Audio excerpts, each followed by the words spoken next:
progressivement, ils ont un peu plus cette notion en arrivant au lycée. On leur apprend les conditions probables de culture à l'avenir, mais aussi à développer un esprit critique, à pouvoir prendre connaissance et comprendre toutes les données de la recherche et toutes les données des groupements d'éleveurs aussi qui travaillent sur ces sujets. Ça a été un soutien parce que le projet AP3C a eu une vocation d'être porté et d'être pour les agriculteurs. Et ça, c'était très important. Nous avons eu dès le départ une démarche ascendante. Du coup, c'est des agriculteurs donc, qui sont appropriés dès le départ, et ce qui correspond bien aussi aux enjeux que représente le cluster herbe, notamment sur la gestion de la prairie. Pour travailler la prairie, il faut amener tout un tas de données qui vont surtout permettre à répondre aux enjeux de demain, et notamment le réchauffement climatique. Il fallait avoir des données précises, donc nous avons fait le choix d'avoir un météorologue qui a travaillé et nous fournir tout un tas de données d'adaptation. Aujourd'hui, nous sommes capables d'aller jusqu'à un diagnostic à la parcelle de l'exploitation. Et nous travaillons avec un réseau de 11 chambres d'agriculture sur le Massif central. Pourquoi les chambres d'agriculture? Parce que c'est porté par les agriculteurs, c'est la maison des agriculteurs. Et on a tout un réseau de conseillers qui vont directement sur les exploitations pour répondre à des questions et pouvoir anticiper les changements de demain.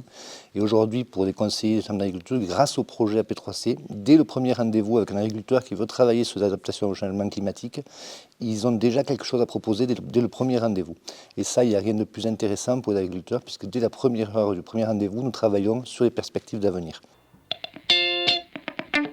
Nous avons une démarche d'une approche vraiment système d'exploitation. Nous avons beaucoup travaillé bien évidemment sur l'agronomie, parce que c'était là-dessus, c'est notre réflexe à tous, c'est de dire l'adaptation au changement climatique, ça sera d'abord par les sols, bien évidemment.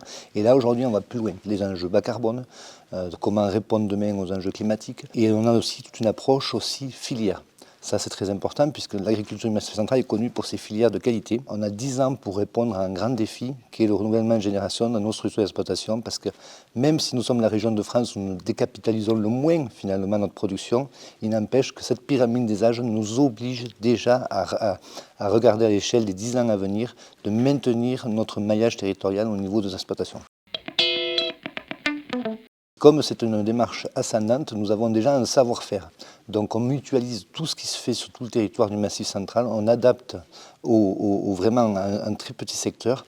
Et dès les premiers moments, on fait prendre conscience, les agriculteurs souvent d'ailleurs, grâce à ces données, qui arrivent à mettre en place d'eux-mêmes des nouvelles pratiques, à dire voilà, on va essayer telle ou telle pratique, on va essayer de moins retourner le sol. On travaille aussi beaucoup sur l'impact carbone aussi, parce que c'est très important. Aujourd'hui, nous sommes là pour le cluster herbe. Qui dit cluster herbe, on est très regardé au niveau extérieur, même au massif, puisque nous sommes reconnus justement pour ces pratiques qui vont dans le bon sens.